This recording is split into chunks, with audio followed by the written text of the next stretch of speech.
Parties मुलाकात कर रही हैं, हर चीज हो रही है, लेकिन साफ जाहिर है इमरान खान के बारे में भी ये बात नहीं है कि उनको कोई सहूलियत दी नहीं गई पहले दिन से। साफ जाहिर है जब पहले गिरफ्तार करना ही मुश्किल था, फिर गिरफ्तार कर लिया, तो इस तरह की चीजें जो हैं अगर वो करते तो उनके लिए और मुश्किल होती, पब्लिक से रेजिस्टेंस आने का खतरा था। लेकिन आहिस्ता आहिस्ता ये हमने देखने आया कि मामला खराब होते चले गए, और जब से नए DGISI आए हैं तो क्यामत आ गई, मतलब इंतहा हो गई। यानी कि उस शख्स को जो कि मुल्क का वज़ीर-ए-आज़म रहा है, जो जिसके ऊपर करप्शन का कोई एक केस आज के दिन तक वो साबित नहीं कर सके, सारे केसेस जो है वो ट्रायल के मरहले के ऊपर हैं, कोई ऐसा डायरेक्ट करप्शन का इल्जाम नहीं है, और आप देखें कि उसको अज़ियतनाक सजा दी जा रही है। एक छोटा सा कमरा जो कि आप देख भी चुके हैं, खुद हुकूमत ने तस्वीरें जारी की, उस डब्बे के अंदर बंद किया गया और बाहर आने की इजाजत ही नहीं दी जाती। बात यहां तक पहुंची कि आपने देखा आज के दिन भी ये खबर चली इस्लामाबाद हाई कोर्ट से कि जो एक पिटीशन आई एक PTI के बंदे की तरफ से कि जब इमरान खान की तरफ हम जाते हैं मुलाकात करने के लिए तो मुलाकात की इजाजत इसलिए नहीं दी जाती कि वहां पे सियासी गुफ्तगू होती है, तो सियासी गुफ्तगू पर पाबंदी है किसी एक सेक्शन के तहत।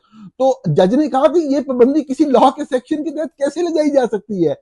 आइन जो है वो इस तरह की किसी पाबंदी की इजाजत नहीं देता, ये तो आइन के खिलाफ है। तो नाज़रीन, मैं सिर्फ ये अर्ज करना चाहता हूँ इमरान खान वाली बात पे और उसकी सूरत हाल पे आने से पहले कि यही अदालतों का काम होता है। अदालत का काम ही मुल्ज़म को जमानत देना, या जो अगर मुल्ज़म के खिलाफ मुकम्मल शवाहिद नहीं है तो उसको जमानत देना। हमारे यहाँ लोग जो है शोर मचा देते हैं, जी हमें जमानत नहीं मिली थी, इनको जमानत क्यों मिल गई? अरे भाई, आपको नहीं मिली थी तो गलत हुआ था, आप रोड पे आते एहतजाज करते, लेकिन आपका चूंकि दामन जो है उसका वो मैला था, क्योंकि आपके दामन पे दाग थे, तो आपके अंदर ये अखलाकी जुर्रत नहीं थी। पाकिस्तान मुस्लिम लीग नवाज की बात कर रहा हूं कि वो आते एहतजाज करते या आवाज उठाते, उन्होंने चोरी छुपके डील करना ही मुनासिब समझा। मैं बिल्कुल तरीके इंसाफ को जिन जिन चीजों पे मुझे कोई भी तनकीदी पहलू होता है मैं लाजमी और खुल के तनकीद करता हूँ। गालियां निकालते हैं लोग, लिफाफा कहते हैं, सब कुछ कहते हैं, बाद लोग ये भी कहते हैं कि बैलेंस करने की कोशिश कर रहे हैं, मैं लानत भेजता हूँ बैलेंस करने पे या बैलेंस करने वालों पे। जो सच बात है जिस हवाले से है वो की जानी चाहिए। PTI के खुसूसन उनके कायद के ऊपर कोई करप्शन का इल्जाम लगाया नहीं जा सका। मतलब ये देखें कि उसको साबित करना या उसका केस का फैसला आना दूर की बात है, लगाया नहीं जा सका। और उनके केसेस में जब वो किसी लड़ाई झगड़े के केस में या एहतजाज के केस में जाते हैं, जमानत मिलती है तो तहरीक चलती है, जजेस की कैरेक्टर असैसिनेशन होती है कि जमानत क्यों दे दी भाई, हमें तो जमानतें नहीं मिलती थी भाई, आपके ऊपर चोरी के करप्शन के केस थे, या आपका दामन इतना मैला था कि आपके लोग बाहर आके एहतजाज नहीं कर सकते थे। अगर वो लोग समझते हैं कि वो दुरुस्त हैं, वो एहतजाज करते हैं, तो आप इसके ऊपर उन्हें कैसे तनकीद का या हद से तनकीद बना सकते हैं? इमरान खान के हवाले से जो सूरत हाल है, जो खबरें जेल से आ रही हैं, वो बहुत ही खतरनाक और बहुत ही खौफनाक हैं। साफ ज़ाहिर है उस इंसान को तोड़ने की कोशिश हो रही है। मेरा उस इंसान से कोई लेना देना नहीं, सिवाय इसके कि वो उस मुल्क में सियासतदान है जिस मुल्क के मामलात के हवाले से मैं शोबा सहाफ़त से वाबस्ता हूँ। मैं उस शख्स के ऊपर हर तरह की तनकीद करता रहा हूँ, आइंदा भी करूंगा, लेकिन जो उसके हकूक हैं, वो किसी के भी हकूक हों, उसके लिए खड़ा होना मेरे फ़राइज़ में शामिल है। मैं खड़ा हूंगा, और मैं ये तस्दीक शुदा खबर जो है वो मुख्तलिफ ज़राए से मैं काफी लंबे अरसे से कोशिश कर रहा था, क्योंकि जब भी खबर आती थी उसकी कोई तरदीद चल जाती थी। लेकिन अब तमाम हवालों से इस बात की तस्दीक, पुलिस के हवाले से खुसूसी तौर पे बराह रास्त तस्दीक इस चीज की जा रही है कि उनको शदीद तरीन अजियत में रखा जा रहा है। पिछले चंद दिनों से हर हवाले से उनको बंद करने की कोशिश की जाती है, सांस तक लेने से रोकने की कोशिश की जाती है। बिजली जो है रोजाना की बुनियाद पे एक तवील अरसे के लिए, किसी बंदे की मर्जी है जो उस जगह पे है कि वो अपनी मर्जी से कंट्रोल में होना चाहिए कि वो बिजली बंद करे या जलाए। आप कौन होते हैं किसी के कमरे की लाइट को बंद या चलाने का फैसला करने वाले? इससे बड़ी जहनी अजियत और क्या हो सकती है? इतने लंबे दिन, इतने लंबे अरसे तक उस शख्स को बाहर ना आने देना, खौफ किस बात का है?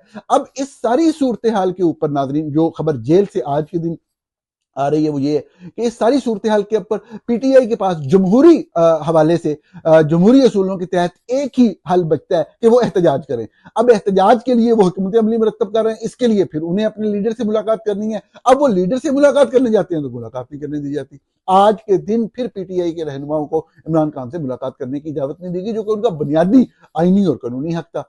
तो यकीनी तौर पर इस सारी सूरत हाल के अंदर इसके अलावा और कोई चारा नहीं कि कोई भी शख्स, बात इमरान खान की नहीं हो रही, कोई भी शहरी हो, अगर उसके बारे में पता चल जाए कि उसको नजायज सिर्फ अपनी ताकत के घुमंड और ताकत के नशे में, सिर्फ इस जिद में कि इस बंदे को अंदर रखने की कोशिश की जाए, तो ये चीज गलत होगी और उसके लिए पूरी कौम को खड़ा होना चाहिए। यहाँ पे तो एक शख्स सियासतदान है, साबिक वज़ीर-ए-आज़म है, एक पॉलिटिकल पार्टी का सरबराह है और पाकिस्तान की सबसे मकबूल सियासी जमात का सरबराह है, वही पॉलिटिकल पार्टी जिसने इसी हालिया इलेक्शन के अंदर सबसे ज्यादा वोट लिए, वो तमाम सीटें पंजाब से जीते। बाद में नताइज जिस तरह भी तब्दील किए गए वो अलग कहानी है, लेकिन इन तमाम बातों को एक साइड पे भी रख दें तो आप बगैर किसी केस से किसी शख्स को इस तरीके से जमानत देने के हक से कैसे इनकार कर सकते हैं? कैसे एक शख्स को मुसलसल जेल में रख के उसको निशाने इबरत बनाने की कोशिश कर सकते हैं? मेरे ख्याल में बात हद से बढ़ चुकी है और यकीनी तौर पे इस चीज के लिए जब तक मामला जो है वो जो ताकत का इस्तेमाल कर रहे हैं उनके साथ अगर आईनी हाथों से नहीं निपटा जाएगा तो वो कभी भी एक जीते जागते इंसान को, एक पाकिस्तानी को इस तरह शीर्षक के मरने पे मजबूर कर रहे हैं, जो कि बहुत ही खौफनाक सूरत हाल है, बहुत ही खतरनाक बात है। यकीनी तौर पे इसको रोका जाना चाहिए। देखते हैं आने वाले दिनों में मामला किस तरफ चलते हैं। एहतजाज